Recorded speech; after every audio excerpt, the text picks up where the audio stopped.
What's up, everybody? It is I, Sigma, and we are back with episode 45 of the BBET GamesCast. I'm joined by Superman Jeff. What's going on, people? As well as Mr. Gamer. Hello there. And as you can see, Blue is absent today. He's having some technical difficulties. Hopefully he can get that resolved in the near future. And we'll see him again soon.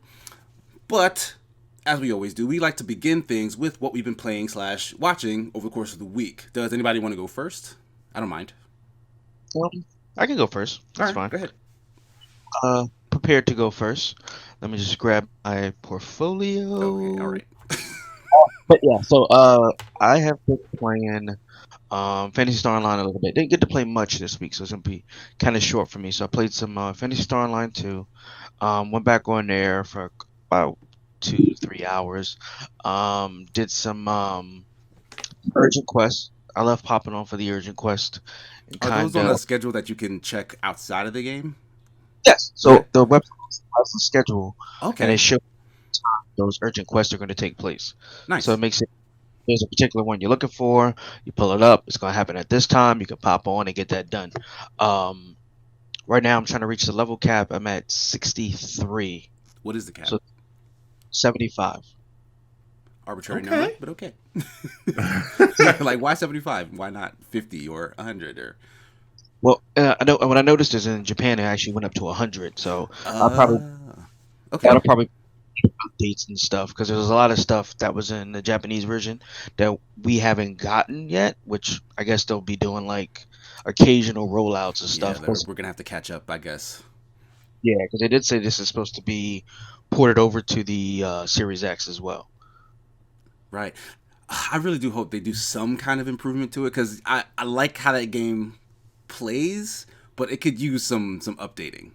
Yeah, some polishing. You can tell it's an older game. Yeah, like over 10 years old. I think missed out on a lot of hype with the game, I think, because it took so long to come out. Not that people aren't hyped for it. I think it would have had a bigger impact if it had came out a little bit closer to the original launch in Japan. Mm-hmm. Like it was. Outside of that, we played some Smash last night for a little bit. Got some practice in there with Mr. Sigma Gears. True. Played that for a little bit, and I actually been catching up on a new anime called Tower of God. Yeah, I've been hearing a lot of good things about Tower of God. Like, I've been meaning to check that out. What is that about?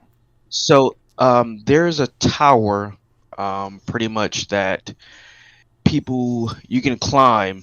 There's different tests throughout those towers to move you to the next level. And basically, without giving too much, it's kind of like the equivalent to ascending, almost, from what I'm gathering. What, like to heaven or something? Either godhood or something similar to that. So you got different people who are called irregulars, who are all contending to get to the top for one reason or another. So is the entire show kind of like just one big tournament arc?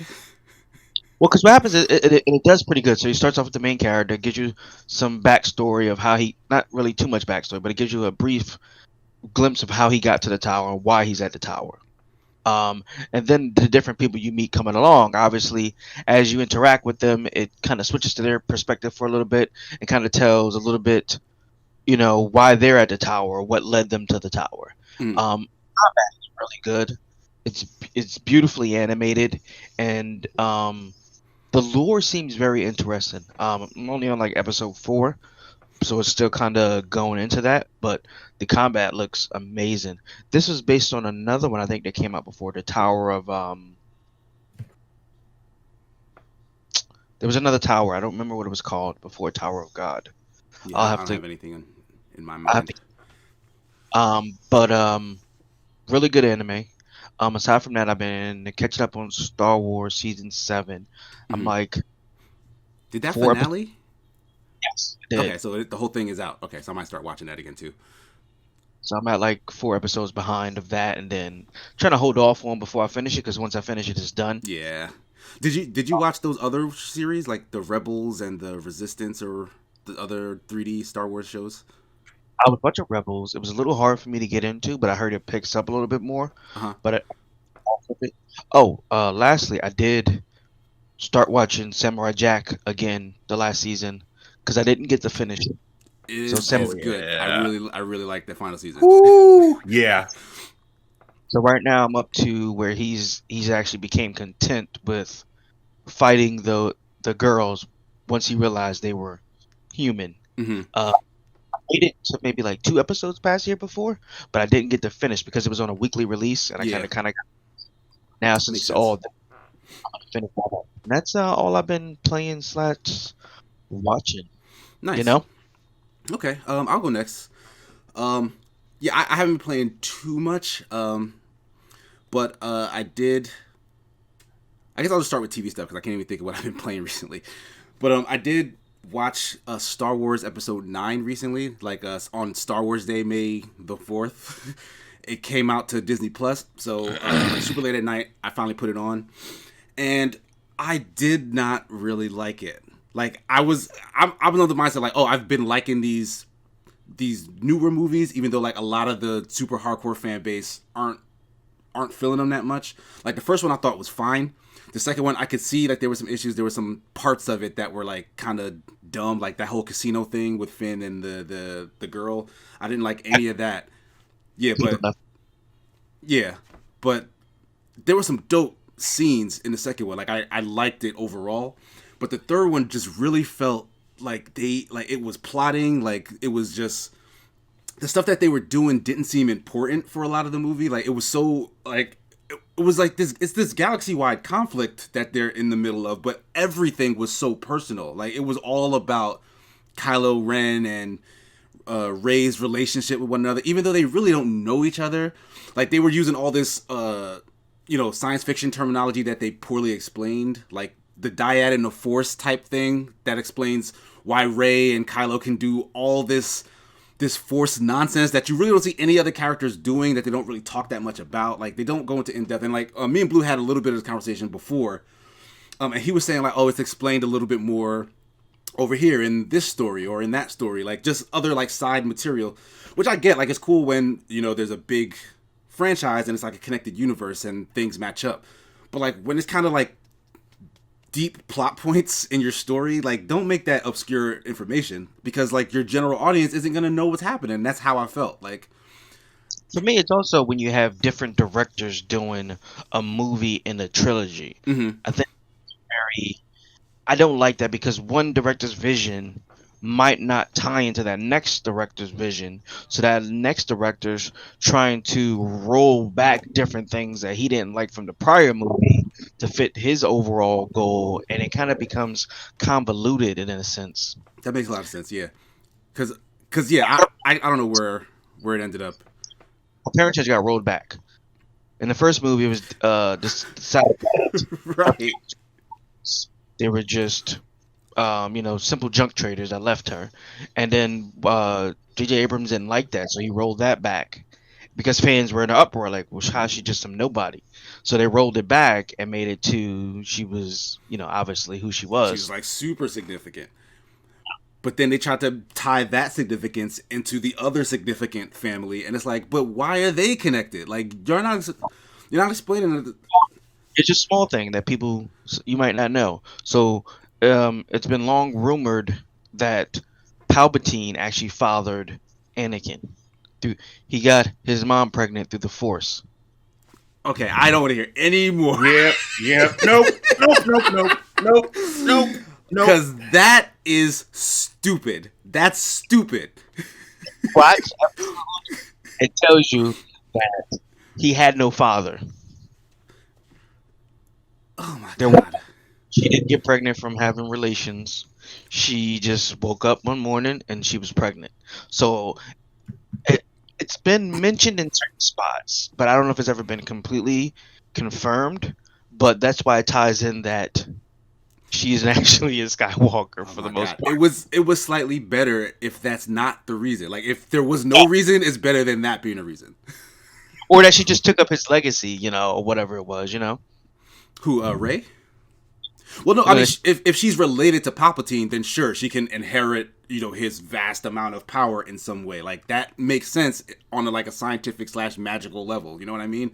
But then to say that because Palpatine was really strong, and then because the Skywalkers are really strong, now they're somehow specially bonded, and that doesn't make enough sense. You know what I mean? Like, it's too much of a stretch. It is. But here's the thing. So once I think we told you about this, there's certain force attributes that are very rare that only manifest in certain people. So like when Palpatine mentioned that there's a legend of the force of the two, that these two people are so strongly bonded together, it increases both their powers exponentially or whatever it is. It was like the guy from Fallen Order. Whenever he touched an object, he could sense the force history in it. And that's Force history. Oh dear. So I mean, the thing is, I wouldn't be so against all of this being thrown in there if there were at least hints or other characters that exhibited these kind of things in the main plot line up until that point, because they would have seeded it in. They'd have taught you this is how this stuff works in this world in the main story. Because I get that there's other things going on, like Star Wars all over the place, but these are your main characters, and then they just appear with all this weird power, and the Force has never made sense. As powerful as they write about how the Force is being, it's never portrayed as that powerful in almost any of the media you see. They never get the scale right. It turned when they added midichlorians with the prequel series, a lot of people were mad about that, and I understand that because it's essentially turned Star Wars into Dragon Ball Z. They were like, oh, this guy has this midichlorian count. This guy has this midichlorian count. And that's why they're so powerful. I'm like, no, I don't want these numbers. It makes it a power battle. And I don't think that that's what the series was originally about. It's about space Jedi, Well, not space Jedi, space samurai is what I meant to say. Like those old, because matter of fact, I remember, Akira Kurosawa got a shout out in one of the Clone Wars episodes when he died. Because that's how heavily tied samurai movies are to the Star Wars universe. They took a lot from Akira Kurosawa. They almost follow the code of Bushido to a certain part. Yeah. It's very, very, very closely tied to just samurai history, which is a class I took in college. But so I love that aspect of it. I love the information about the soldiers, the clone troopers, and how they're dealing with a clone army versus basically being used to basically be cannon fodder, and also trying to recognize their humanity. That's a very thin line, and that stuff is super interesting. And there's no other sci-fi universe that has kind of a similar story as far as I know. But it's they double down on the Force magic, and I feel like they just throw everything else in the toilet for the sake of that. Because it's not as interesting as they think it is when they go in that deep. That's the feeling I'm left with. So to me, episode 9 was kind of a bust. There's some cool scenes in it, I guess. None of the fights were really that memorable either. But yeah, I didn't like it much at all. Other than that, still catching up on Community. We're into season 3 now. We're about to finish that. Jeff, you should watch Community. You're a fan of Rick and Morty. It's the same creator. The weird, the weird genre writing is present in that show. And I would challenge you, watch the season 1 paintball episode. The college has a paintball competition. It's not what you expect. If you watch the first episode and then watch that episode, you'll understand how crazy the show is. It does a whole lot. They talk about Dungeons and Dragons, they talk about interdimensional travel. It's very much kind of like a proto Rick and Morty. I know you'll like it if you give it a shot.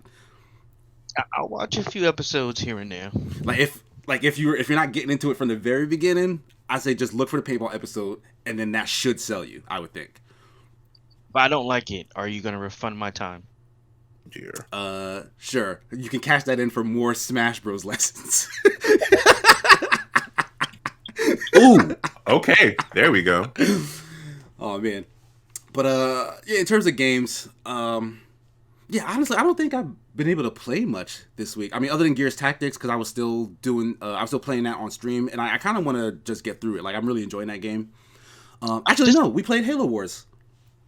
Oh, I didn't get to, but I'm disappointed that that doesn't have a multiplayer aspect to it. Yeah, yeah, that sucks because chess is like a two-player game, but then they force you to play a game like chess just with the AI. Like I don't see why any tactics game doesn't always just have a multiplayer component. Like pick your units or have preset units. Usually, when the first XCOM, well not the first XCOM, but the XCOM Enemy Unknown on 360 did it. It was like you pick units and you have like a cost. So like certain units cost a certain amount, and then you can set what the cost is. So either you can have like a bunch of like high powered units or like a bunch of like baby units. Figure it out. Hopefully down the line, because it is a first party title. Hopefully there'll be updates. Maybe it's something that could be added in the future. I'd be psyched about that. Yeah, But other than not having multiplayer, yeah, Gears Tactics is really good. My review finally dropped too, so you can check that out on Escapist channel's YouTube. But yeah, we played some Halo Wars 2. Jeff was really hyped to get us to try that out. We all downloaded it. Me and Blue actually played each other because Jeff wasn't like his download hadn't finished yet. I don't think. And honestly, I still don't really like RTS. I get what you're supposed to do, at least in that thing. Like you build your troops, you build your base up, you try to put defenses around it. You send out your soldiers to do things like harvest materials or capture points that give you more resources and whatnot.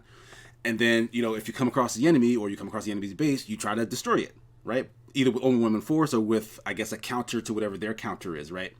But it still feels too chaotic. Like, I'll have something happening over here, and then there are certain buttons you can press that kind of cycle, I guess, between all your squads. And then I'll realize that there's a squad just sitting out in the middle of nowhere because I forgot to give them any orders. Like, they're just chilling, like... So you got to keep track of your troops. What was funny is I was in the party listening, and we were about to win, and then somehow you came from somewhere. I don't know. I think if he lost track of you, had some troops somewhere or something.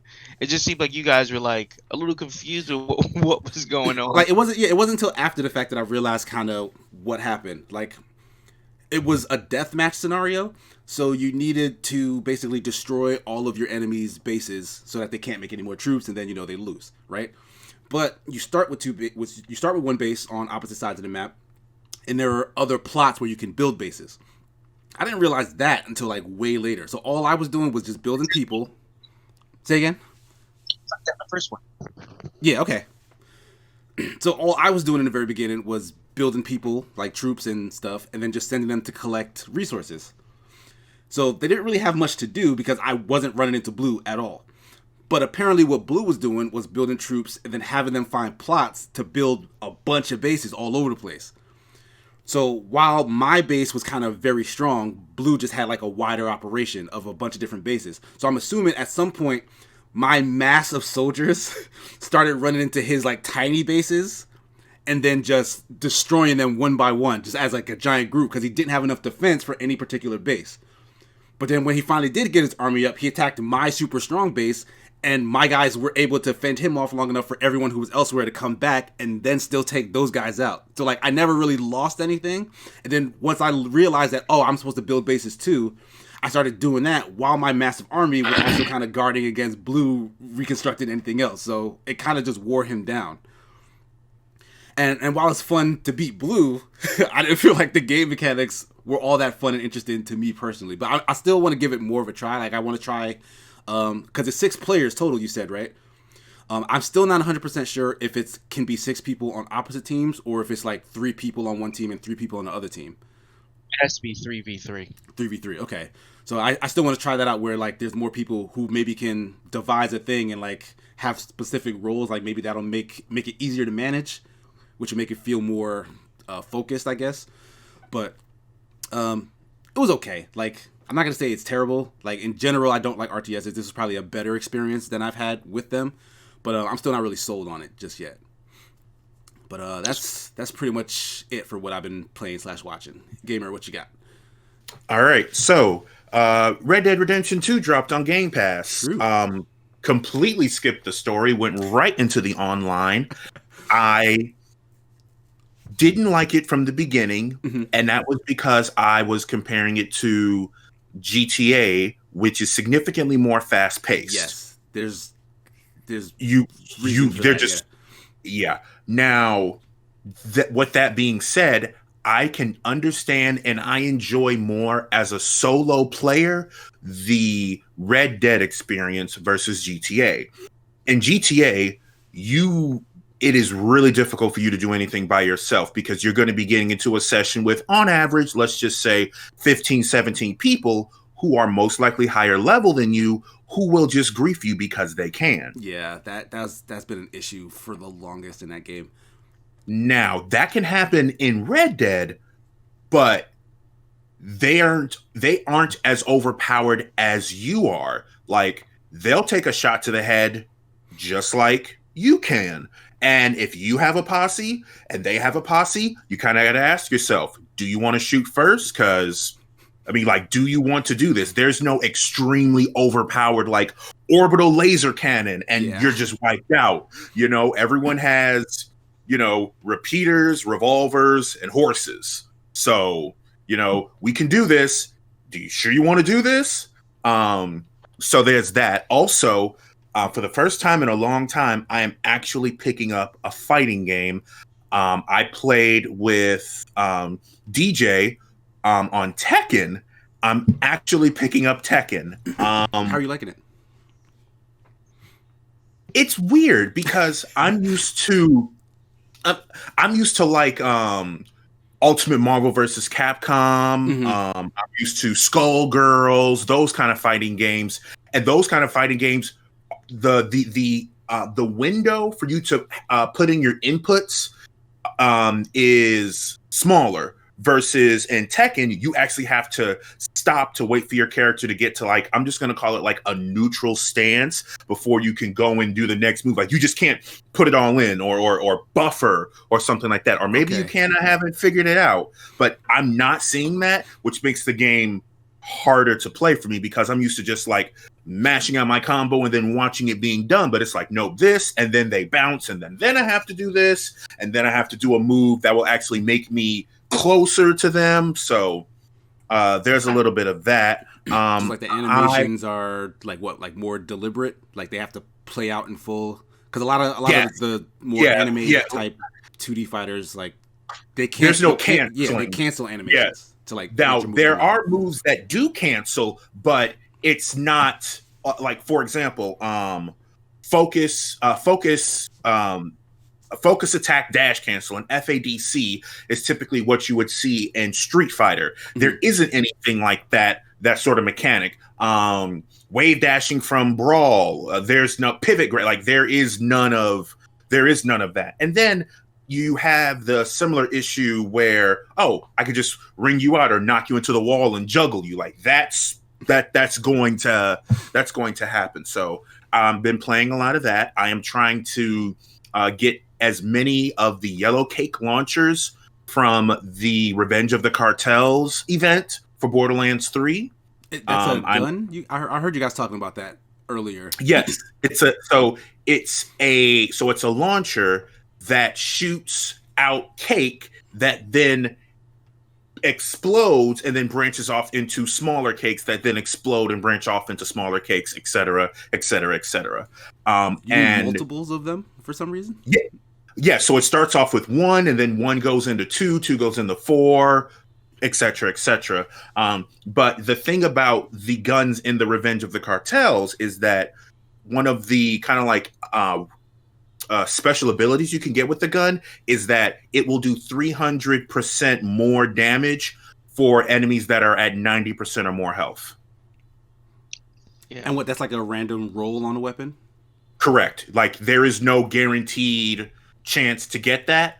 Wow. But you have a significantly higher chance of getting it on the highest level of Mayhem, and I believe you can only get the yellow cake launcher from the Revenge of the Cartels update, which is free and it lasts all until May. So you have until the end of May to basically keep grinding to get that weapon. Until they nerf it. Like they nerfed the ion cannon when it first came out, just because that was just doing ridiculous amounts of damage. As far as shows, I actually have not been really watching anything except Super Mario Sunshine speedruns. I might be throwing my hat in the ring. Are you gonna try to do a speedrun? Yeah, I think I might be trying to do a speedrun of Super Mario Sunshine. Or do you have that on like an emulator, or you still have No. like a GameCube? No, I still have like the original box GameCube. Oh wow. Yeah. So I'm thinking about it because I've seen variety of like the history of Super Mario Speed Run, Metroid, Super Metroid, and like the time and dedication it takes. Like I don't know if you've ever like read a speedrunning guide. No. Sometimes it's in a completely different language. What can they use? What, like terminology and stuff? Significantly, because it's like, okay, so you're at this screen, and at this screen there's this box that can have one of 3 different items. If it has this item, then you do this, so your route will completely change, especially with games like Borderlands, where the loot drops are random. So, you know, if you didn't get a good roll, or, you know, let me make it even simpler. Take any roguelike. If you get a bad start of a run, then you either cancel it or hope you just get something better so you could just speed on through. Yeah, I've actually watched a bunch of Splunky speed runs, even though like I kind of don't want to play that game, but watching people speed run it is like amazing because it's randomly generated, those levels. It's just there's specific, you know, techniques people use, and if they run into like a specific occurrence, it's like, oh, this is done. I'm not going to get the record or whatever. And it's like they know that. Yeah. It's like, I know that if this happens here, then I'm going to lose 5 seconds, which is then going to lose me 2 more seconds down the end of the line. So this run is done. I have to restart. Right. And then you just... So that's generally been it for what I've been playing and watching. Nice. Okay. So Blue's not here, but we are going to continue with our Super Smash Sunday recap, known as Blues News without Blue. This past Sunday, things started off with kind of the BBET kind of representing. I believe Jeff was the first at the top of the hill with his Zelda play. His Zelda's been getting really, really strong as of late. So I'm going to need some of our regular Smashers to start practicing against Zeldas to kind of just put Jeff back in his place. You get what I'm saying?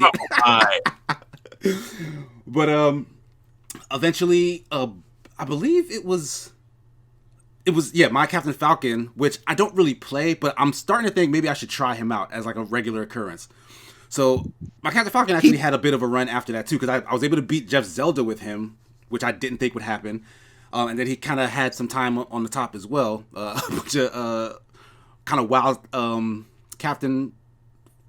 wild Falcon punches that I don't think would normally land. Like if I wasn't throwing them out so like haphazardly, it's because I'm doing it at like so much is that they're landing, which I don't think I would do in like a regular like online match against like some rando on the internet.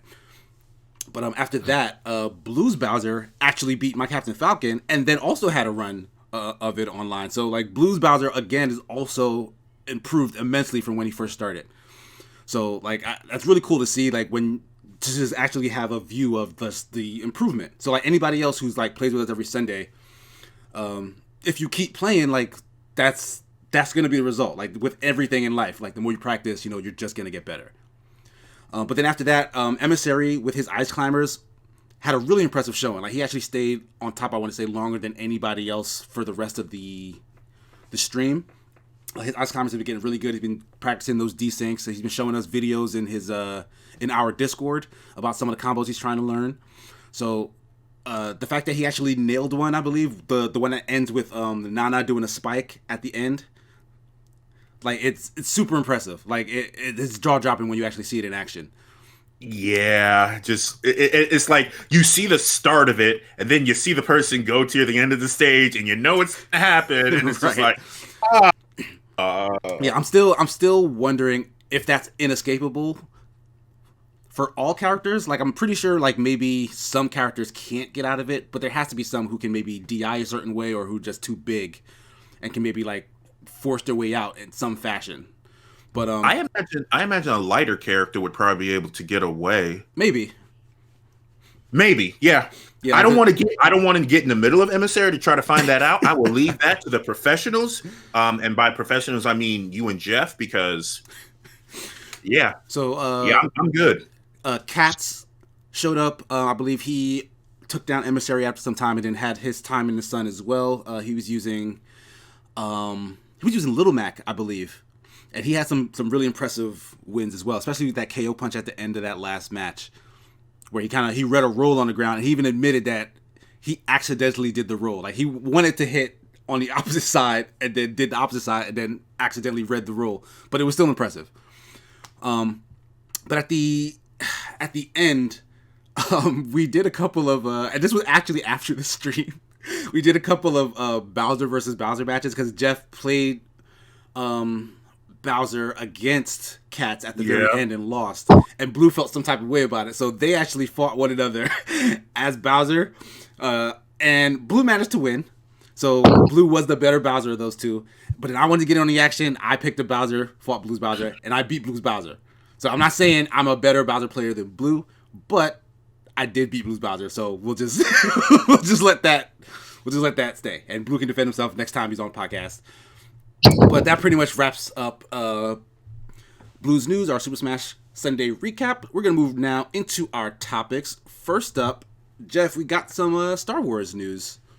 Yeah, so a new movie has been confirmed. Has no description of what it is. It's going to get directed by Mr. Wahidi himself. There's been no information on the plot or who's going to be in it or anything, so it's a lot of speculation going up in the air. I don't know if it's the same one. There was one mentioned a couple weeks ago about a female-led Star Wars. Yeah, that I can't remember the name of that director, but it's supposed to be the woman who made the Netflix series Russian Doll. Did anybody watch that show? Yes. No, because you watched it, Jeff? I see a little bit of it. I didn't finish it. It was actually really cool. It's kind of like Groundhog's Day because like the main character is I can't remember her name, but the redhead girl from Orange Is the New Black. She's the main character, and she dies, I believe, on her birthday, and then keeps repeating the day. So like she died. Like it's not like Groundhog's Day where she falls asleep and then wakes up. Or the day ends and she wakes up the next day. It's like she dies every day. Like somehow she just keeps randomly being killed and then wakes up on in the middle of a party for her birthday. So like the story is her kind of figure out why this is happening and then to kind of get it to stop, which was very interesting. Like I liked it a whole lot. But that director is actually going to be doing a Star Wars series starring a woman, which I guess is unprecedented. It hasn't been a female-led series in the series so far. But I'm interested to hear what your take is on this, Jeff, because you specifically did not like Taika Waititi's Thor Ragnarok. I did not enjoy it because I felt like it picked out a lot of things. For instance, it picked at like Planet Hulk, and it watched the Planet Hulk animated series animated cartoon. Yeah, I've seen the movie, the animated movie. Comic. That was a really good plot line. I felt like it just touched on it without actually. I felt like it wasted the potential of what that could have been. As even, and to me, sometimes the humor just didn't make any sense at certain points to me. I'm all about humor in certain things, but like, okay, his dad just died. He lost his hammer and he lost his home, and he's over here making one-liners. It just, to me, it didn't fit in with certain things. Like, do you feel like the tone was off? Yes. But I think the introduction of Valkyrie was great. The Grand Master, I enjoyed that. I enjoyed the gladiator scene in the beginning, towards the middle. I enjoyed the relationship of Odin and Thor and how Loki kind of became more interested in the greater good instead of his own interest throughout the movie. But to me, tonally kind of felt off a little bit, and like I said, it wasted some plot points that could have been used on their own or in future things. It kind of didn't do more justice. I mean, what about you, Gamer? Have you seen Thor Ragnarok? No, I unfortunately, like, the whole, and forgive me if this is just going to cause significant flame, but I was just never entranced by the Marvel universe. It looked pretty, but I did not start watching them, or at least even thinking about them, until everyone was like, oh my God, Infinity War, oh my God, Endgame. And then everybody at the office would not stop talking about it. And I'm like, what? And they're like, oh yeah, it's about da da da da da and da da da da, and then Tesseract, and then oh, okay, and then Vision, and Scarlet Red Johansson, and okay, yeah, sure. Like, these are my legitimate reactions, because it's like they look at me and it's like, oh wait, nerd ponies. Oh, of course he knows about the Marvel Cinematic Right? Yeah, Universe. that is an odd disconnect. Like, not at all. I got absolutely nothing. And it's even worse when you guys talk about Star Wars, because then I'm just like, I mean, yeah, because Blue I and don't know Jeff, what's Blue and going Jeff on, are but like I'm really like I do. invested in Star Wars. I'm a little less so, but I can see the potential in some of the stories there. But like Marvel, I've kind of always liked their storylines as well. I know Jeff is a bigger comic guy, but like I loved all the Marvel cartoons. Like, I was a super big fan of that stuff. But I mean, what about his other movies, Taika Waititi's movies? Have you seen like Jojo Rabbit, What We Do in the Shadows? Nope. He did do some work on the Mandalorians too, so. Oh, did he? No, he was in it somehow, right? No? I know he worked it. It was about 5 people who worked on. Did you watch a documentary for the making of the Mandalorian? No, I haven't seen that yet. No. Check it out. Actually, I can't remember the lady's name, and I feel bad. She was actually the female lead in Jurassic World. Okay, I have her in my head, but yeah, I don't know her name either. She actually worked on it as well. Oh, like she directed an episode or something? The fight in in that small town when they were trying to protect them from the Raiders, when they were actually going to leave Baby Yoda there. Yeah. With the walker and whatnot. Okay, interesting. Yeah, I will check that out. But yeah. So I mean, from his body of work, and I haven't seen, and I'm not aware of all of Taika Waititi's work, but all his more popular stuff, they're all comedies. Like there's a FX series based on What We Do in the Shadows that's airing now, and it looks hilarious. I haven't seen it yet, but it's all comedy stuff. So if he's gonna take on a Star Wars show, I would have to assume it's gonna be comedic, right? Not necessarily. I mean, yeah, it doesn't have to be, but I mean, you wouldn't have thought that Thor would have been comedy centric, right? I get you. So you mean like comedy in the sense of involving a lot of it, not as far as it being comedy genre in particular. But honestly, I feel like a lot of people put Ragnarok in a comedy genre now because of how much it leans to. And I know that was one of the main things you didn't like about it. Like, it kind of changed the entire tone of it, of like Thor as a hero, because he kind of became the comic relief. Whereas, you know, who's usually the more funny guy in the Marvel Cinematic Universe? Iron Man? Well, that's kind of just Marvel being. I would say Spider-Man, maybe.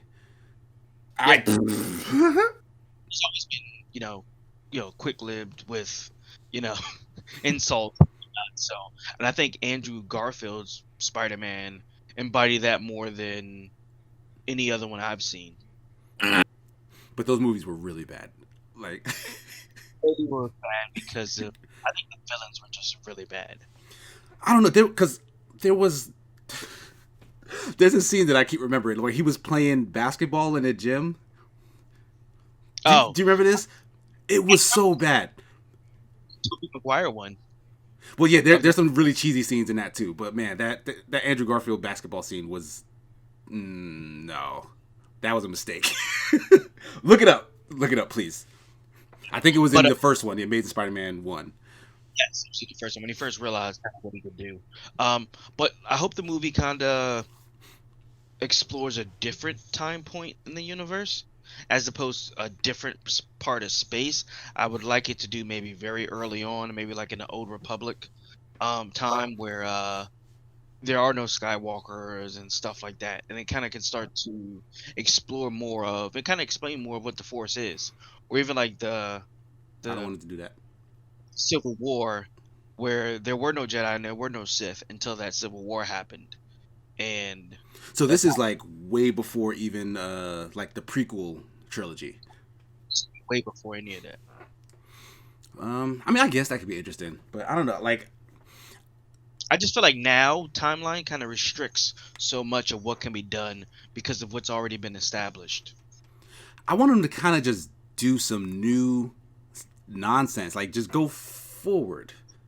Like, go forward. Keep going forward. And I feel like they're not going to do that, but that's what I want them to do. It would be nice if there was already a well-established Jedi Order in the future, and now there's this embroiled battle with this new rising threat or something like that. That would be cool, but I feel like they if they were going to do that, they would have did that with that last one, kind of rebuilding. Mark Hamill, would have been the perfect opportunity for them to kind of rebuild the Jedi Order with Luke Skywalker. But I mean, Luke never really knew what the Jedi Order was. He wasn't around then, right? Like, how would he have known kind of how they function? Well, because the same way he kind of came across some knowledge was there was the book he had. There was also his conversations with the Force, talking to Yoda and that's true. Yeah, he does talk to those Force ghosts. Yep, gamer. Hella Force ghosts. Force ghosts? Okay. Time out. Sigma, are you jeffing right now? No, like there's a reoccurring thing where characters who have died can come back and offer wisdom and guidance in the form of a ghost, and they say that they do it because of their mastery of the Force. So the Force allows them to, retain their consciousness even after death, which honestly isn't it's not one of the more unbelievable uses of the Force. Like, that one is a little, I would say that's better explained than some of the other stuff they do. But yes, okay. It is ridiculous. Okay. But I mean, yep. So on that note, we'll leave Star Wars where it is. We'll move on to our next topic, gamer. So apparently, and because this is just movie crazy, Cate Blanchett is in talks to be cast as Lilith in a Borderlands movie, and I am doing a concern, partly because again, I'm not a movie buff. I was like, Cate Blanchett, who? Okay, but then that's what IMDb is for, and which is great. And according to that, she has been in a supervillain in Thor Ragnarok, Hell, I believe, Hel. She was a crook in Ocean's 8, the worst of the Oceans in my opinion. But I mean, they were all crooks in that movie, right? Or was she like the bad? She was like the bad crook. I don't remember. She was part of the team. Okay, gotcha. Yeah, she was part of the team. And then she was the snake in Mowgli, another movie that I didn't know needed to be created, but that movie's actually good. Both of them. There's two of them. Yeah, and they don't have anything to do with each other, right? It's not like a 1 and 2. It was just two live action Jungle Books, right? Two separate iterations of them. Yeah, I saw Mowgli, and that one was actually good. Now, the most recent thing I actually remember her in is actually A House with a Clock in Its Walls, which I really, really liked. Was Jack Black in that? Jack Black was in that. Okay. Yes, he was a wizard. It was a special wizard, and there was a weird scene where he became a baby. It's just weird. Like that was like based on like some kid's book or something, right? I'm going to say yes with the possibility of being wrong. Fair enough. But bringing it back to the game, so she is supposed to be playing Lilith, which is one of several of the most powerful beings, which just happen to be women. So we could just say one of the most powerful women in this universe, a siren. Now, what we don't know, and I think we had talked about this before, is at what point are they going to start? Because so much has happened. Are they going to try to like shrink down just the first Borderlands, the first two Borderlands, and try to make this into a movie? Because I can think of a few like main missions they could do, but there's so much of it. It needs to have a focus, and the focus of the Borderlands games technically is you as the player, but that's not going to be the case here. Yeah, it's not going to be the story that gets told, right? Like some nobody who's involved with a bunch of other characters. Right. So, like, I imagine that this would have to revolve around the four first original Vault ones, Hunters. right? Yeah, like the four first Vault Hunters. So we did have a little bit of a talk about this some time ago, like about when we first heard that a Borderlands movie was being made. Yes. I forget kind of where we landed on that, but you personally, Gamer, as such a big fan, would you prefer they kind of rehash the story in the games in some fashion, or would you want them to kind of do some kind of story that's outside of that, like maybe an origin story for how maybe they became what they are, or like a side story that has nothing to do with stuff you already know? I honestly think the best place for them to start would actually be Borderlands 2. And I say that because every Vault Hunter from the first game is an established character in the second game where they actually have a story to be told, versus if they were to do the first Borderlands, they would have to do it as the adventure as Mordecai, the adventure as Lilith, versus everything that's been happening in Borderlands 2 within Sanctuary has been happening for years before the new set of Vault Hunters has arrived. And thinking about it, there's more to explain without the need of having that unnamed character that you can actually kind of get away with in 2. Like everything that happens with Hyperion and all the other gun manufacturers, because there's actually stories there of how, like, for example, in the first game, there's Atlas. Atlas as a gun manufacturer. In the second game, there isn't. In the third game, they're back. But that's because you're not on Pandora anymore. It's a much bigger planet. So if I had my choice, I would want for them to start with the main story of 2. Okay. I think that'd be a great place for them 2's to definitely start. a better story than 1, in my opinion. So if they are going to go off of the game narrative, that's definitely a good place to start. What do you think, though, Jeff?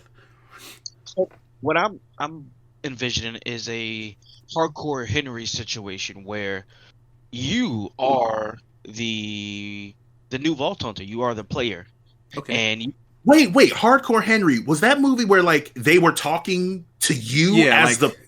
It was like a first person movie experience. Oh, I think that's really dope, because then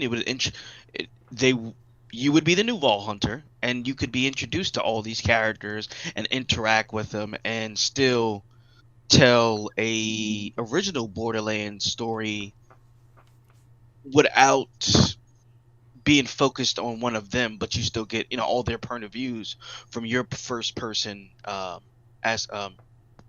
perspective. my only thing with that is they would have to decide who and what you are. And I only say that because are you going to be just I'm just going to, for the sake of argument, some random clone of all the other soldiers, or because you are being talked to by these Vault Hunters, by these main story people, do you have any weight? Like, what do you do? Like, every single Vault Hunter has a special skill. Do you have a special skill? Or are you just guy with gun that goes and does whatever Lilith or whomever tells them to go do? And here's the other thing that I just thought of. So in the event that they wanted to do this Borderlands movie, and you two are movie buffs, so perhaps you would be able to answer this question for me. Borderlands 3 does not have the original voice actor for Claptrap. Could that person voice Claptrap, or would there be something to inhibit that, where the original voice actor for Claptrap could not play Claptrap in this movie? Because let's face it, if there is no Claptrap in this movie, there's going to be a problem. I think I don't think he will. Only reason why is because there were some legal issues. Yeah, it was beef. It was straight up beef with like Gearbox, and that like he used to work for them. He was and I believe an attorney who also just happened to do the voice for Claptrap. Mm-hmm. So Randy Pitchford and the original voice actor got into some kind of issue. He doesn't work there anymore. They got some new guy to do it. And honestly, I don't think it matters that much. Like Claptrap, I guess if you're like a super big Borderlands fan, Claptrap is important to you. I find him super annoying.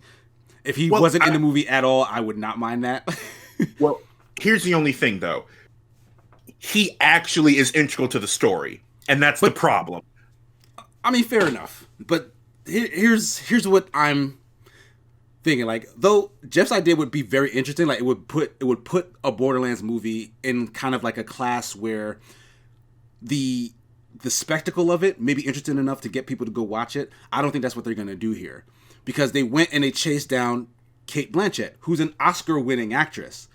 I think they're looking for some level of prestige here, which is odd being a Borderlands movie. Like, Borderlands game. Yeah, it's not like the world's best video game franchise. It's not held in super high esteem like, you know, all these other legendary games. It is super popular, yes, but like, I don't know. Like, it feels strange. It feels like if they do make this movie, they kind of want it to be taken seriously, and I feel like that might be a mistake because the world of Borderlands doesn't necessarily take itself seriously.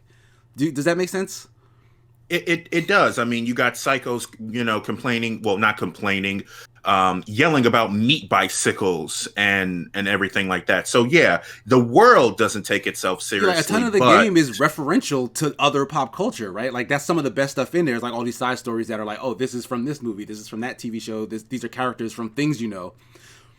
If they do a movie that kind of doesn't poke fun at, you know, movies, like the way this poke fun at pop culture and games and whatever, I feel like they're missing the point. And I'm not saying Cate Blanchett can't do that, but like for them to, I don't know, it seems like for them to pay that much to have her in it, because she's an Oscar-winning actress, like that's top dollar performance people you're going for. I feel like, okay, this budget's gonna get blown in a certain direction, and then like a lot of the other stuff isn't gonna be taken into consideration, because there's gonna be so many people saying like, oh well, I don't want this to lose money, so make sure it appeals to all the humans everywhere, and you never get, you know, a good project, especially when that's based on a franchise, when you're trying to make it appeal to the masses, and that's what happens when you throw a ton of money at it. Yeah, because people want to make their money back. It's definitely gonna have to hit those notes where they're making, you know, like the director that was in the game. You said he did that movie. Tommy Wiseau. Yes. The room missions. That was really funny. It's definitely that was something. Otherwise, it's not going to be Borderlands. Yeah, it won't be. Yeah, it'll be like some other generic sci-fi action movie. And honestly, other than the Marvel stuff, which count as sci-fi action movies a lot of the time, how many other like big movies are like kind of catching people's attention that are, you know, sci-fi blockbusters? It's very true. Like, Star Wars isn't even doing it for people, and that's one of the biggest sci-fi blockbusters. So, like, I don't know. Like, they need to make it special, you know? Because Borderlands is a very niche kind of gameplay experience, but on the surface, it's kind of basic, you know? So, like, the gameplay's basic, the story isn't, you know, amazingly diverse. Like, it's just an action movie. So, other than, you know, the colorful, you know, aesthetic and, like, you know, the multitude of weird guns and then, you know, all the referential stuff. Oh, yeah. Like, how do you translate that into a movie where you're not the player who's, you know, having fun in that sandbox? That's true. I guess we'll have to find out. I mean, all we can do is wait now. So, but again, this isn't like locked in stone. Cate Blanchett is in talks. She hasn't been cast as Lilith. Right. So, I don't know. I feel like if they don't worry so much about pleasing, you know, everybody, because that's what you do when you get an Oscar-winning actress. You know, you're like, oh, we want people to come watch this, and we don't think the thing on its own is a draw. So let's put somebody that other people like in it. You know, just trying to go for some star power, right? Whereas if it's like, oh, this is a good project, it's coming from like, you know, some indie team. There's a bunch of nobodies in it, but you know, they show out, they do a great performance. Like, I don't know. It's like I feel like the emphasis is in the wrong place for a project like this. Honestly, I don't see why they're making a Borderlands movie in the first place, but that's a whole other topic. Like, I don't feel like it lends itself well to being a movie at all. But if they're gonna do it, like, I feel like there is a better way to do it than what it seems like they're trying to do. Yeah, I'm hoping for emphasis on the actual world of Borderlands and not, hey, this game made some funny jokes, let us make some funny jokes. That's what I'm hoping it isn't. But I was surprised by the Sonic the Hedgehog movie, so I could be surprised by this. I mean, I think we were all surprised by that first trailer. We don't talk about that anymore. Okay, but on that note, let's leave movies we don't want to talk about behind. We recently just got our first look at next-gen gameplay for the Xbox Series X. Hold on. Sigma, I didn't think we lied here on the BBT podcast. What gameplay? See, this is also part of what I wanted to talk about with this topic. So, first off, Inside Xbox rather, did a showcase of a lot of their third-party partners' games that are going to be showing up on the new console, or maybe both. Like, some are going to have the smart delivery thing where you buy it on Xbox One and then you'll be able to just upgrade to Xbox Series X whenever, you know, it comes out for it, which is awesome, right? Yeah, but future-proofing it, that's great. Yeah, but they're promising, the promise was they were going to show gameplay, like live gameplay, which people want to see. Like, that's the thing most gamers are the most hype about, to just see what a game looks like in action. Instead, we got a ton of trailers, and I will say a lot of them, not all of them, but a lot of them had a little what do you call it, like wording on the bottom, disclaimer on the bottom, that said these are expected graphics, like this is how we expect the game to look when it's coming out, but they are pre-rendered. It wasn't actual gameplay. You're not like behind a character. You're not like in a first-person view where you're seeing like a HUD and like things happening in the framework of a game being played. You were just seeing graphical showcases of what these games and worlds look like. And I'll be honest, a lot of them looked really cool. A lot of them look fantastic graphically, but it doesn't show us what those games are like.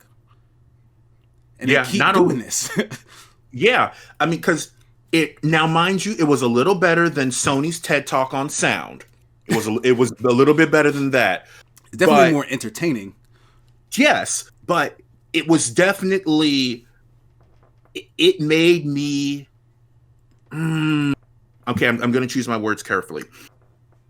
It made me happy about not having wasted any time with E3 that wasn't going to happen because of stuff like this, where you're supposed to be getting gameplay, and instead what you get is pre-rendered whatever, and then you're just stuck waiting. Now, mind you, on one hand, it's not like, oh, we're just going to constantly give these really pretty renders of what the PS5 could look like. Thank you, fans, which doesn't mean anything to anybody. And with Xbox, they gave us, you know, footage. Like, I can't really... like a lot of the, especially early on, a lot of the trailers really just showed environments. Like, I want to point out that I think it's a horror game, Scorn specifically. It spent a lot of time just showing you a very detailed environment. Like, it was kind of a tone piece. Like, you saw like something moving, but clearly it wasn't gameplay. So and another big offender was Ubisoft with their Assassin's Creed Valhalla gameplay trailer, because they showed us an actual reveal. They showed us a trailer, like a cinematic trailer, which was dope. We talked about it last week. And we were now supposed to get gameplay, but this was still kind of like, you know, set shots. Maybe it was in-game engine, but it wasn't gameplay. Yeah. Like there was like you said, no HUD. It didn't seem as if you were actually controlling anything. It didn't seem like anyone was controlling anything. It was just simply like, here's some footage, again with that disclaimer. These are the expected graphics of the blah blah blah blah blah. And oh yeah, like smart delivery. I was happy about the smart delivery. I think that's a very nice I think that's a very nice touch and everything, but again, there was no substance with this. And, you know, it has about a 65% dislike ratio on YouTube. So there's also that. Yeah. Like, it was like, but again, it's not hard garbage. They showed some things that looked nice, but just because a game looks nice doesn't mean it's going to be.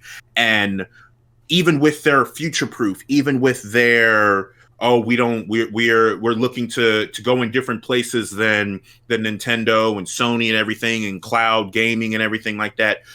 You still need games. Can we get some of those? Can we get some gameplay of those? Because I have a very nice Xbox One X sitting here, and if nothing is going to change, I see no reason that I should. True. I think it felt a lot very underwhelming compared to an E3 presentation. So I think it did show a few things. It did show you some new games, some new IPs that were coming out. We don't have a lot of first party games. It showed a lot of that. But once again, on an E3 stage, you would get either two things for me. It would either be a reveal in which they showed some pre-rendered footage and some games, or you got a tease of something. It wasn't just all pre-rendered or all just a tease of something that was so far out they could show you, but they weren't excited about it. So I think that this did cement that E3 is still needed so far from because this is like the first taste of kind of what we can maybe expect, like from a more controlled pre-recorded presentation. But honestly, I want to point out that the thing about this that's so underwhelming and disappointing isn't necessarily what they showed. It's that the messaging was that this was supposed to be gameplay. Like, because that's just not true.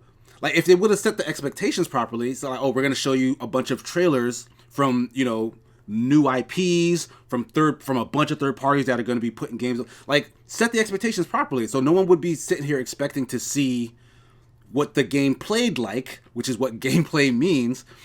We would have just got the news, like Jeff was mentioning, like we would have got hype over the fact that, oh, look at all these titles that are coming. I can't wait to see more gameplay, because there were a couple that I thought looked really cool. Bright Memory, which I believe there was a demo out for that was playable a little while ago. I believe a colleague of mine played a little bit. Bright Memory looks super cool. The Ascent, which is like that kind of anime-looking action game, like that looks really cool. Oh, no, I'm sorry, that's not The Ascent. That's Scarlet Nexus. The Ascent was it's like a Diablo-like, but it's like a shooter.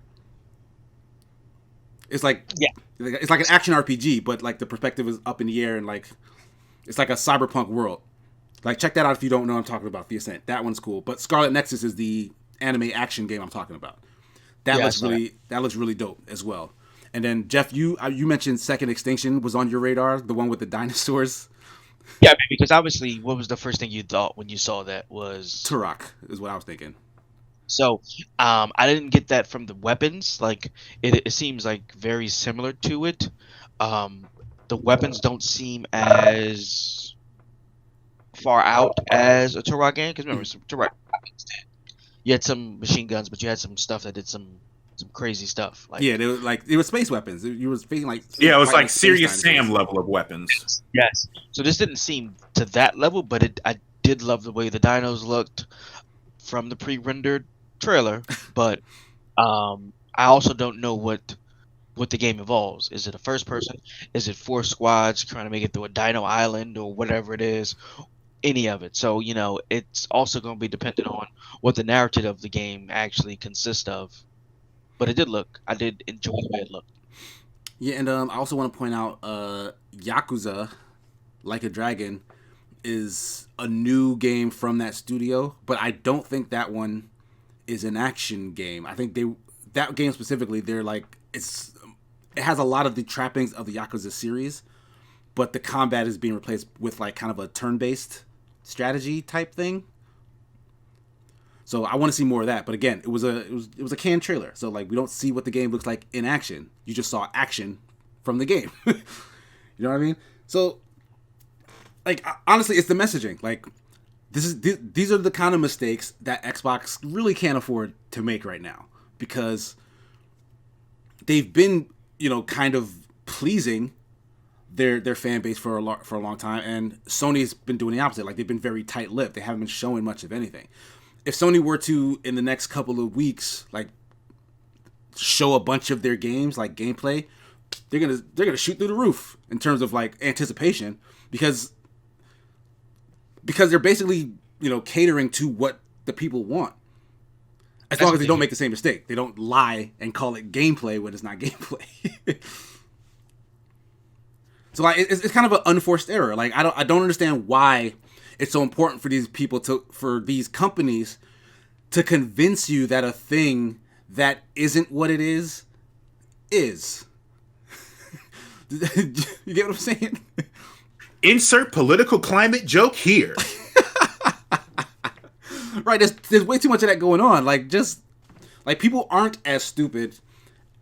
You know what? That feels disingenuous to say. Yeah. Please don't.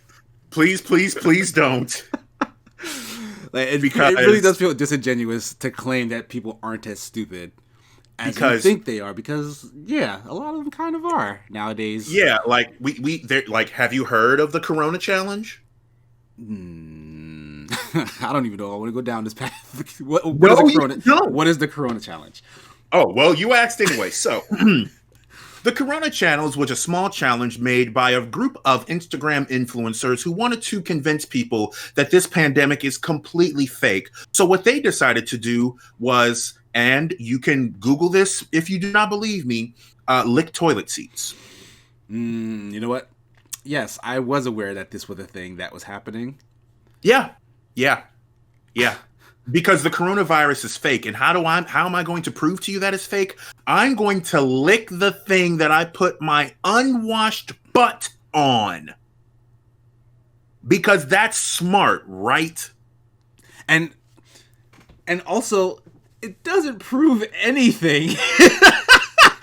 It doesn't connect you getting this respiratory virus. Oh my god. All right. Yes. So no. If there are certain forms of media, certain companies that participate in trying to tell you something is when it isn't. And this was a very clear example.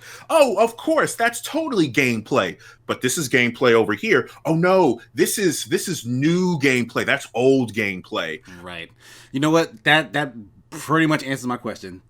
They're gonna do this because they can. Because the stupids are out there. And they will take this at face value. And anybody who kind of yells out against it, they're probably gonna get drowned out by the masses who just don't care enough, I guess. So honestly, I feel like we're stuck with this. Like, they're not going to change. Because it's been a complaint from like a lot of media people and like, you know, hardcore fans for a while now. Ubisoft especially gets a ton of flack for showing you things that just don't end up in the game. Like the original Watch Dogs trailer was amazing. Like, my God, that game was super impressive looking in that original reveal. And it just did not come out that way when it launched. It was so far from that. And what since then it just continued. They just continue to do the same thing. Yep. And there was, man, it's I don't exactly remember the story, but the idea that it's the idea that I'm going to do something first. I'm going to do something so bad and tell you about it, and then after you found out what I did, I'm gonna take it back a little bit. I think Shadows of Mordor with their special. Yeah, they had like special loot boxes or something in it, or some kind of pay to win. Shadow War had that one. Yeah. Thank you. Where it was, hey, we have this, but it does not affect gameplay. you don't have to do this. You don't have to purchase this. It's completely fine. But then when they took it out, they had to have a whole game rework because, oh my gosh, it actually does have a significant impact on the game. Who'd have thought? Right. So it's unfortunate, but if they can do it, and they can, because you have people who don't think and they just consume. Right. So yeah, I don't see it going away. Like we can whine about it. Yeah, I don't think so. But it works for them, and that's all they're gonna care about. Yeah. So that sucks. But our final topic of the podcast, Jeff, you brought this to our well, we kind of already knew about one of them, but we're getting some concrete information here. Yeah. So EA has announced that it will be broadcasting digitally only version of its yearly EA Play Showcase on June 11th, and that's going to be part of the IGN Summer of Gaming. It's going to begin at 4 p.m. Pacific, 7 p.m. Eastern, and that's midnight or 9 a.m. on June 12th for the UK and everywhere else over there. EA shows will showcase games through a live broadcast and community content. No, it says EA, so they're gonna be showing games like Battlefield. Hopefully, we get to see a little bit of the new Battlefront, the Star Wars 3. Is that coming? A Battlefront 3? Yes, Battlefront 3 has been announced. Once they ceased any more updates after the last update for Battlefront 2, they announced there is going to be a Battlefront 3. Also, there's going to be a mystery Star Wars game being announced. Hopefully. There was a leak that there is a mystery Star Wars game that will potentially be announced. Do you think that would be like a Jedi Fallen Order 2, or is it like something different? It's already been confirmed it's going to be a trilogy. Yeah, but but they didn't like announce like the game. So I'm wondering if I'm thinking this is going to be something else. Something new. Okay. What would you want to see then? Like in a new Star Wars franchise? I want to see something because they already kind of hinted at a remake of the Old Republic, which was. Do you think they could be talking about that then? Because I remember hearing rumors about that too. Yeah, I would like to see. I don't know. I would like to see. For me, I would like to maybe see a Star Wars RTS. I would like to see a something dealing with the Mandalorians, if something like that, with different squads and something to that effect. I don't know, it's a lot of things I would love to see in regards to a new game. Honestly, I want to see a racer. Give me a new. I know, and it was good. You remember? What was it on PS2 or PS1? The Star Wars Pod Racer.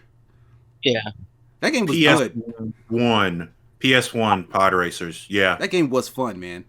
I remember looking at that at the old Game Informers way back in the day when they had cheat codes on the back. Yeah. Ooh, I feel old. Okay. I'm hoping it's significant, but you're also going to have CD, Project Red, Sega's going to be there, Square Enix is going to be there.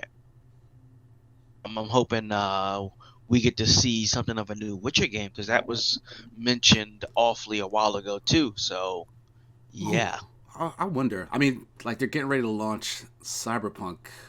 Well, no, they pushed Cyberpunk back again, right?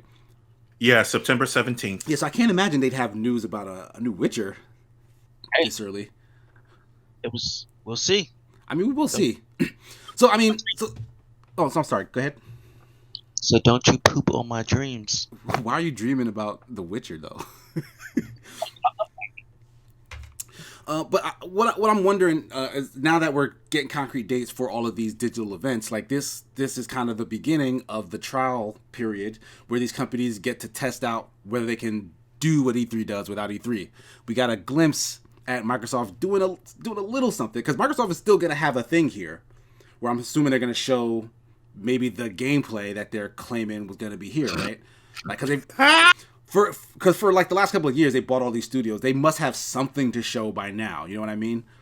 From at least some of them. Like, I'm assuming we'll get to see actual gameplay from Hellblade 2, from Ninja Theory. We have to see some actual character gameplay from Halo Infinite. And these are first parties I'm talking about now because this showcase was just third parties. So, and especially with the feedback from that, they'd be completely insane, right?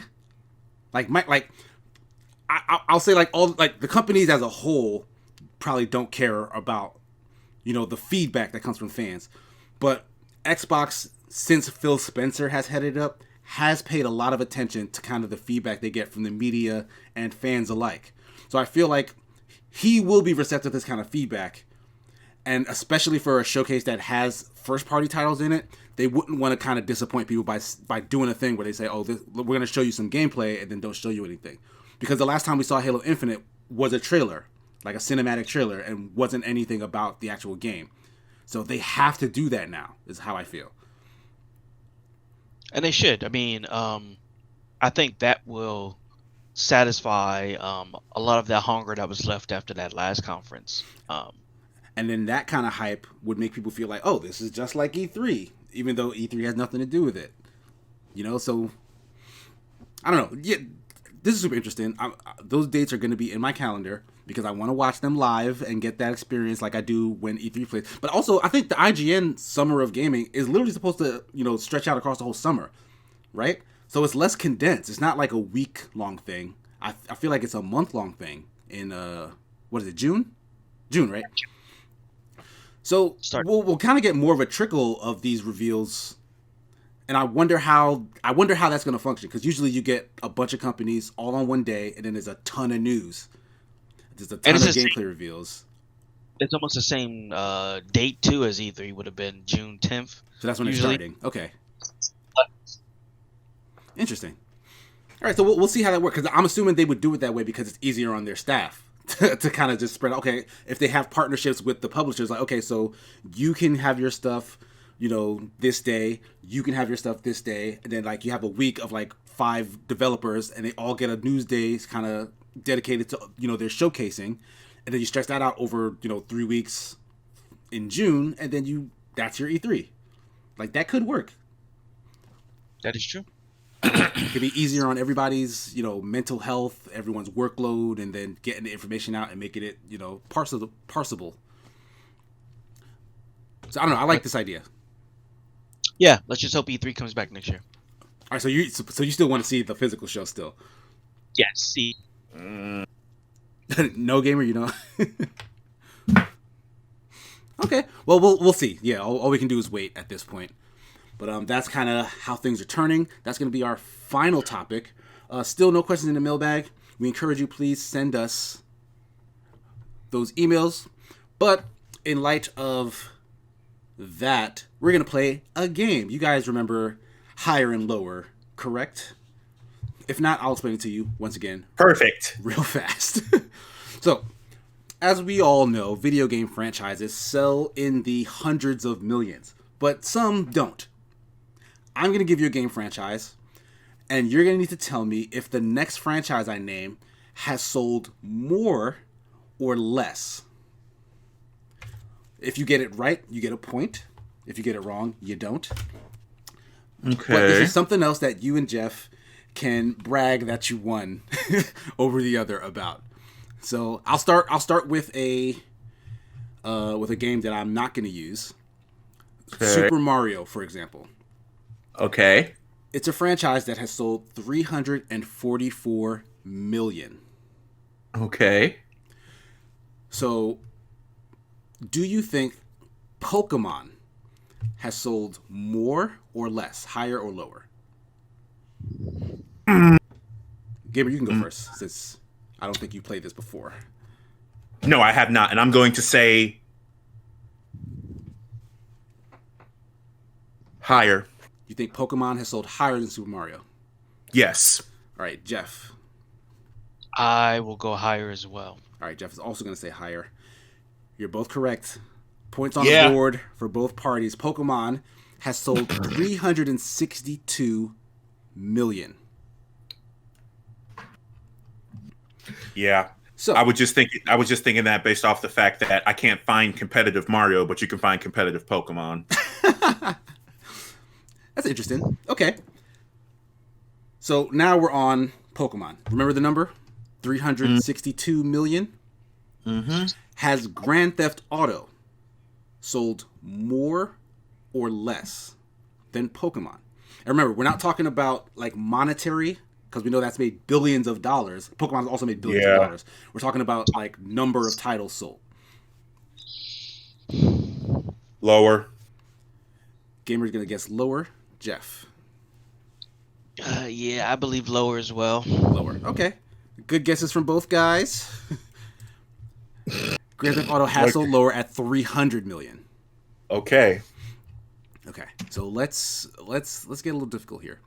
And I have had some of these things on here before, but I'm almost positive you guys don't know, don't remember the number. So, GTA at 300 million sold. Has Just Dance sold higher or lower? The Just Dance franchise.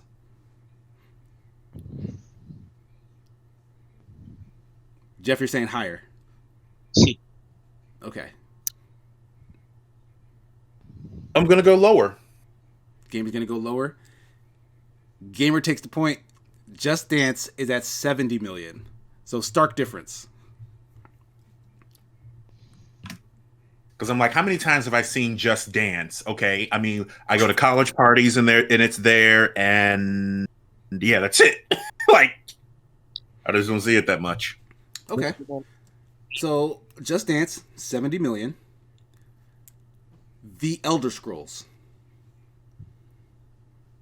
Higher. Gamer's gonna guess higher. Like higher. Jeff. What was the number for the next one? For Just Dance, 70 million. So is Elder Scrolls higher or lower?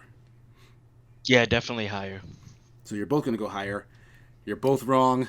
The Elder Scrolls has actually sold 58.5 million. I think you took the numbers. It's on every system except your toilet. I mean, Just Dance is kind of a big deal to some people. That's also on every system, including like the Wii, like several years after people stopped caring about the Wii. Okay. All right. So Elder Scrolls, 58 million. Did the Dragon Ball as a video game franchise sell higher or lower than Elder Scrolls? Jeff is saying lower. Yeah, lower. Saying lower. Okay. You guys both get that one. Okay, I'm like, come on. That was a red herring. Okay. Like, so I barely Dragon remember Ball the movie. is at 53 million to Elder Scrolls is 58. So not that far off. Pretty close. Okay. Metal Gear. Is it higher or lower than Dragon Ball? Higher. Okay, you're both saying higher. Yes. The way you said that was like... You're both right. But Metal Gear is only at 55 million. Not that much higher. Only 2 million higher. What is this? Okay, so... Okay, I can kind of see that. So, right now, Gamer has the lead with one more point than Jeff. This is going to be the final question, so Jeff can either tie it, in which case, I guess we'll try to do like a bonus round. Or something like that. Or Gamer can basically clinch the win. So we're All right. on Metal Gear, which is at 55 million. Let's see here. What's a good one to compare? Metal Gear 2. Okay. Bejeweled. The mobile game Bejeweled. Higher or lower than Metal Gear? Higher. Gamer's gonna say higher. I'm gonna say higher. If you say higher and I match him, it's gonna still be up by 1 point. I'll just go lower. Sound strategy by Jeff. Jeff gets the point. Bejeweled is at 50 million. 5 million less. Wow. So you guys are tied. Smart gambit by Jeff. Okay. All right. So for our tiebreaker, I'm gonna give you a franchise, and you have to guess the number. Whoever's the closest to it is going to get the win. Okay. All right. I think this is a good one. The FIFA franchise. How many units sold, do you think? Boy. Need a number in the millions. A number in the millions. Okay. Yes. and with no reference to our previous numbers. Nope. Also, I want to make sure you see where my hands are, that I'm not just, Googling this.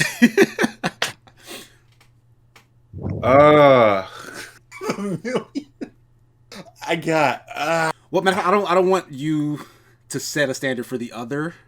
Okay. So I would say write an answer down. Like, write a number down somewhere if you can. I'll put it in the chat. I won't be able to check. Well, matter of fact, yes, I can. Now, are we talking millions or hundreds of millions, or what are we talking about here? I can't give you that much. Like, the number ends in million. Like all these other ones did. So, your best guess. Okay, I'm going to say. Hold on, where you guys putting it in our admin chat? Or the podcast I was just gonna chat? write it down on my phone and Okay, show it. yeah, that works. Okay. Okay, I said. Answer. Okay, so Gamer's guessing 78 million. Jeff, damn, I just had it. Where'd it go? 165 million. 165 million. So Jeff is actually closer. Okay. But you guys are both far off. It's 260 million. Yikes. Like, FIFA is a huge worldwide franchise. So it was definitely going to be in the hundreds of millions, at least in my head. But I'm looking at the number, so yeah, I'm biased. Yeah. Okay. So Jeff, with the comeback win, takes it in overtime. Thanks for playing. I hope you guys enjoyed that. That's going to do it for episode 45. Once again, I just want to reiterate, send us emails. BBETGaming@gmail.com is where you can reach us. Send us questions about video game stuff, about movies and TV, about internet culture. Send us emails about personal stuff. Like, maybe you have a funny story you want to share. You want to get our reaction to it. Maybe you want to hear something about our lives. If you're interested in that sort of thing, ask us. We'll probably answer. If you haven't already, please hit subscribe on our YouTube channel. If you're listening to this on any of the podcast services that we're on, just do us a favor, search for BBET Gaming on YouTube and just hit that subscribe button if you enjoy the show. Maybe if you don't enjoy the show, hit the subscribe button and then give us feedback on how we can make it better. We appreciate that as well. Jeff, where can people find you if they're looking for you on the internet? So, first of all, happy Mother's Day to all the mothers. Oh, right. Yeah, today is Mother's Day. Yeah. Happy Mother's Day. Although this is going to come out 2 days later, but happy Mother's Day from the past. From the future. I don't know. I can't tell time. Pick one. We just do both. Find me on SupermanJeff12 on all social media. That's Twitter, that's Instagram, that's SupermanJeff12 Plays on Facebook. Also, make sure, like you said, hit that subscribe button and give us those likes. We definitely need those to keep putting out the content you love. Or, once you said, give us any constructive feedback that you might have in order for us to improve or do some things you might like.